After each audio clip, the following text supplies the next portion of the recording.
Ongi etorri EASO Politeknikoko goi-mailako automatizazio eta robotika industriala ziklora. Ziklo honetan, industria sistemetako prozesuetan erabiltzen diren instalazio automatikoak diseinatzeko, muntatzeko eta mantentzeko proiektuak garatzen eta kudeatzen ikasiko duzu. Ekipo eta sistema automatikoa kontrolatzeko gailuak erabiltzen ikasiko duzu. Sistema robotizatuak programatzen. Ekipo informatikoak eta industria komunikazioko sarea konfiguratzen.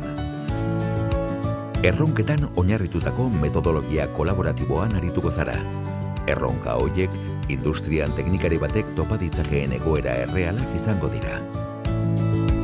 Heziketa zikloaren azken fasean, enpresan praktikak egin ahal izango dituzu sektorean erreferenteak diren hainbat enpresetan. Enpresa horien eskakizunetako bat atzerriko hizkuntzak jakitea da. Horren jakitun izanik, ziklo honetan eleaniztasun proiektua ezarrituko eta hainbat modulu ingelesez egiteko aukera eskaintzen dizugu. Automatizazio eta robotika industrialeko goi-mailako teknikariak 4.0 industrian irteera ugari dituzten profesionalak dira. Gero eta automatizazio maila handiagoa baitago eta teknologia berriak beharrezkoak baitira prozesuen kontrolean, datu bilketan eta transmisioan. Ikasleek euren lanbide kualifikazioa hobetzeko aukera ere badute.